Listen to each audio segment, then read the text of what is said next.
Guten Tag, everyone. My name is Little Luther. On today's episode, we're going to talk about what it means to call Jesus Only-Begotten. Now, before we get on to what it means to call Jesus Only-Begotten, let us look at the term Only-Begotten and how it is used in the Bible.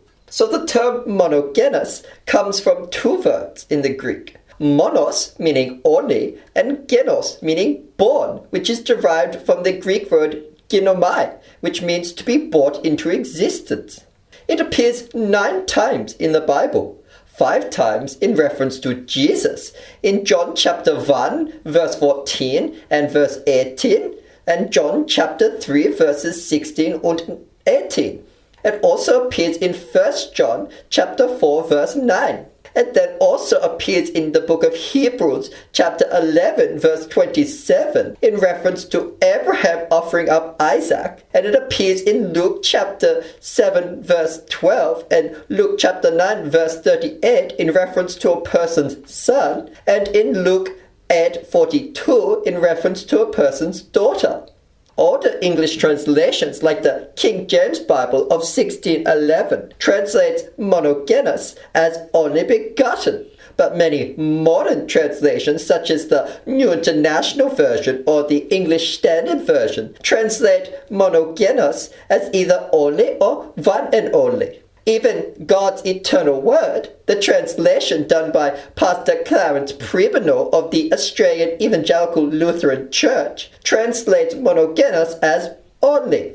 Although there are some modern versions, such as the New American Standard Version and the An American translation by Pastor Beck of the Lutheran Church Missouri Synod, and also the Evangelical Heritage Version of the Wisconsin Evangelical Lutheran Synod, they retain the translation of monogenes as only begotten. So what should be the proper translation? Well, based on the meaning of genos, only begotten seems to be more fitting than just only.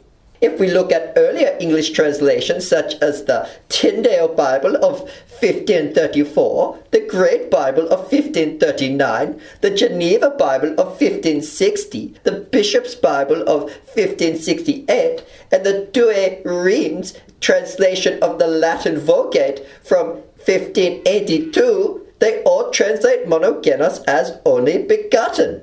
Even the earlier Wycliffe Bible of 1382 uses on begetton.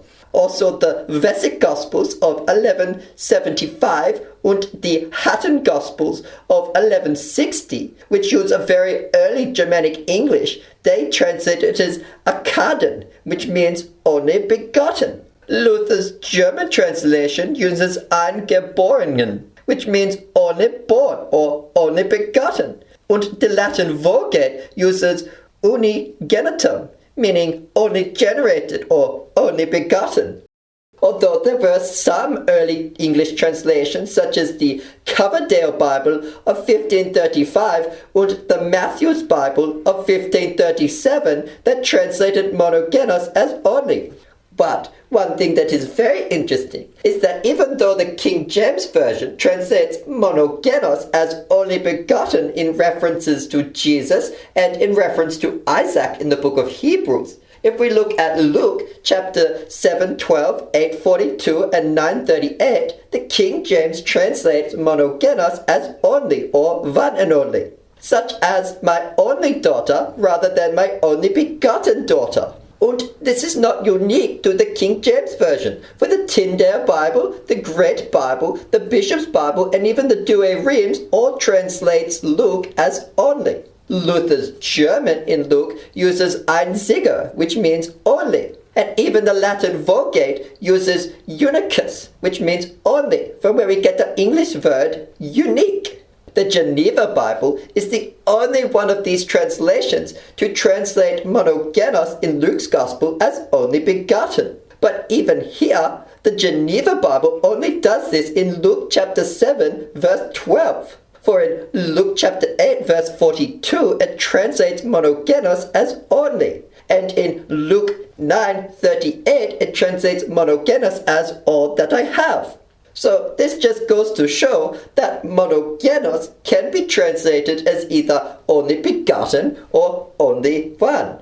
showing that it depends on the translator. Church history shows us that for the first 1900s of Christianity, the term monogenos has been translated as only begotten when used in reference to Jesus. But in reference to other children, it has often been translated as only or only one or one and only. Although in the reality it should be translated as only begotten, as that better fits the term monogenos in the Greek. What does it mean to say that Jesus is the only begotten Son of God? What does this mean, and is there a problem with translating monogenos as Jesus as God's only Son, rather than calling him God's only begotten Son? Well, it is better to say that Jesus is God's only begotten Son, rather than merely his only Son, for all who have faith have been adopted as sons of God. Thus, Jesus is not the only Son of God.